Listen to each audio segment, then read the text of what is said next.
I think we've all had that moment where you're sitting down in a cinema with the boys or the girlies as the credits roll for whatever movie you were watching. Absolute cinema. The crowd roars, yet you stay silent. You try to find a word that best describes the pattern of lights and sounds that were projected into the room. So, what did you think of the movie? The boys and/or the girlies ask. But the only word that can come out of your mouth is mid. This doesn't just apply to movies and includes but doesn't limit itself to music, video games, and anime. Oh look, that's the niche of this channel. I have many such anime that fall into this category, like Demon Slayer, Blade of Demon Destruction, Kimetsu no Yaiba, but obviously you clicked on this video to see me absolutely tear apart ReZero, so trigger warning if your comfort character is Natsuki Subaru, but I'll have you know I drive a Subaru, so this comes from a place of love. Nah, fuck that Natsuki guy. He killed my entire family. Now I know what a lot of y'all are typing about in the comments. Yes, I understand Natsuki isn't meant to be liked at the beginning, but like, I still don't like him after 2 seasons. I remember before I started ReZero, I saw a clip of Natsuki in season 2, spoilers for ReZero up until the end of season 2 by the way, I saw a clip of Natsuki saying goodbye to his mother, telling her there's something he needs to do, and then he leaves through a portal. Whether or not you find the following words to come out of my mouth as reasonable criticism or not, I'm willing to admit that this itty bitty little spoiler may have influenced my expectations just a teensy bit. I'm sure we're all aware that isekai isn't the most prestigious genre in anime, with one of its cited issues being the lack of drive from the main character to return home. I spent so much money on these figures, man, if I were isekai'd, I wouldn't be able to let them go. I've seen a lot of isekais circumvent this by having the MC die in their world or have the goal be defeat the demon lord so you're granted a wish. But what's different about ReZero is that Natsuki just spontaneously spawns into furry heaven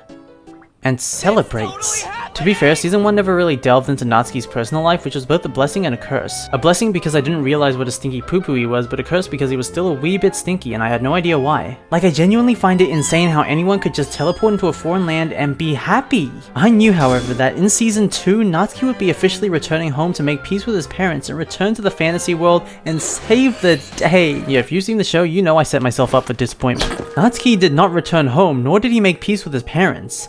It was all a dream conjured up by Echidna. Why is she named after an Australian hedgehog again? But the echidna may be the only land mammal that has the ability to search for food this way.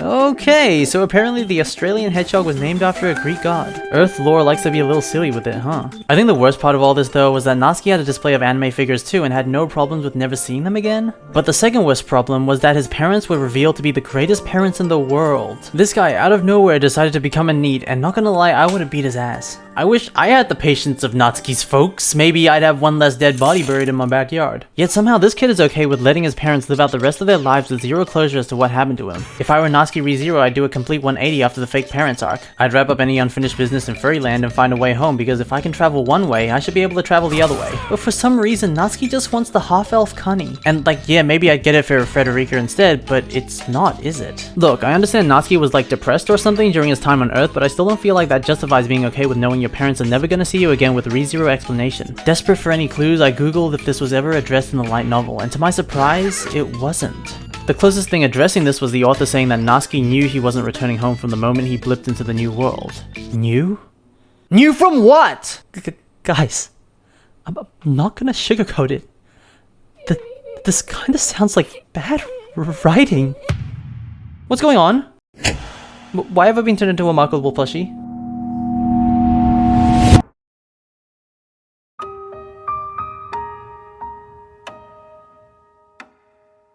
I remember in high school we would have sports festivals. Normally this wasn't a problem, but at this one school I went to, they always expected you to cheer on for your team.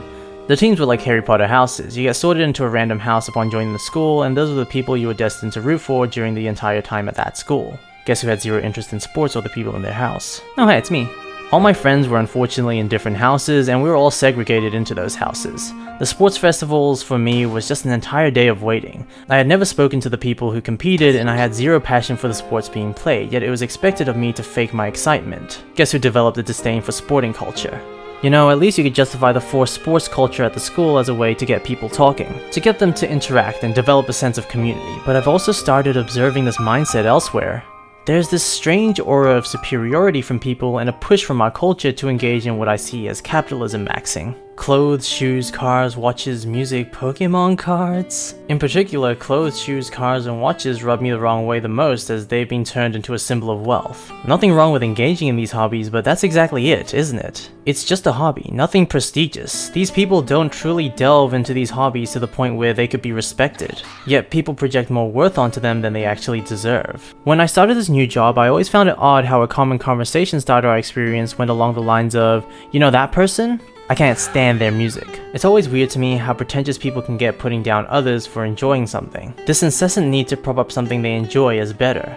But if you were to ask them why they feel that way, they'd probably provide an unsatisfactory answer. Sometimes, or a lot of the times, people do things they can't justify.